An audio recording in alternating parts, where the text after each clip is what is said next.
नमस्कार,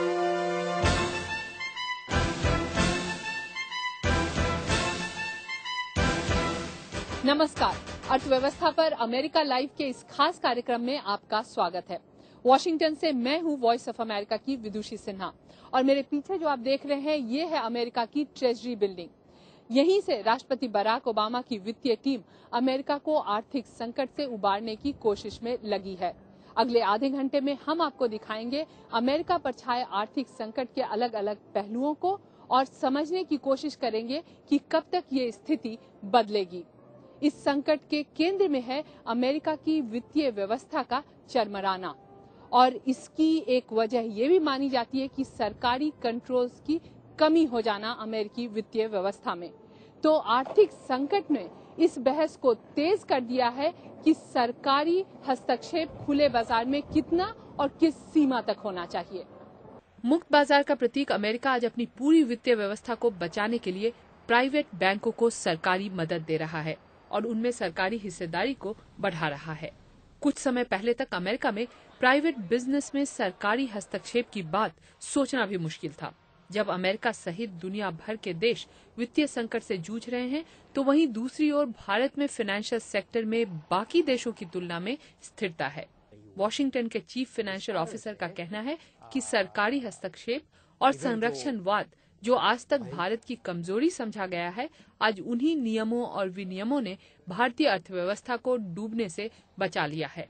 अमेरिका के अंदर लास्ट 15 years or so ये जो बंधन थे, रेगुलेशन थे, वो निकाल दिए। सो फाइनेंशियल मार्केट्स में जो ग्रीड, जो लोभवृत्ति थी, वो आगे बढ़ी। उसको रोकने वाला कोई था नहीं। तो जो रोकने वाले इंस्टीट्यूशंस है वो फिर आएंगे एंड हम बच गए हिंदुस्तान में क्योंकि हमारे पास इंस्टीट्यूशनल फ्रेमवर्क है। लेकिन इस मामले में कुछ विशेषज्ञों की राय बिल्कुल अलग है। अब देखें, हमारे एक्सपोर्ट हैं कोई 20-25% जीडीपी के, और मुल्कों में 50%, 60%, 70%। हम इतने एक्सपोर्ट ओरिएंटेड नहीं थे।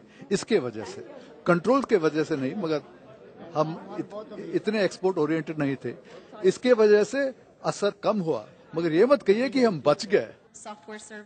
वहीं उद्योगपतियों का तर्क है कि भारत में इस संकट का असर कम इसलिए भी है क्योंकि घरेलू उत्पादनों की मांग और आंतरिक खपत को मिडिल क्लास ने इतना बढ़ाया हुआ है कि भारत को अपनी अर्थव्यवस्था चलाने के लिए किसी और व्यवस्था पर आश्रित नहीं होना पड़ा है। इतनी बड़ी डोमेस्टिक कंजम्पशन है इंडिया की। आज सिर्फ 22-23% इंडियन इकोनॉमी जीडीपी एक एक्सपोर्ट्स पे निर्भर करती है। तो असर कम है चाइना के मुकाबले में, पर असर है। मुक्त बाजार हो या फिर सरकारी हस्तक्षेप और संरक्षण की नीति, इस नए माहौल में क्या काम कर जाए कहना मुश्किल है। इसलिए सवाल ये उठता है कि क्या भारत की अर्थव्यवस्था को आदर्श मान लिया जाए और भारतीय इकोनॉमिक मॉडल अपनाया जाए। इंडिया वहां तक पहुंचा नहीं है, मगर एक चीज समझना चाहिए कि जो सबसे ऊपर पहुंच गया और कटिंग एज पे है, जो वो एक्सपेरिमेंट्स हो रहे हैं वहां, वो एक्सपेरिमेंट्स कभी कभी बहुत सक्सेसफुल होंगे और कभी बड़े फ्लॉप होंगे।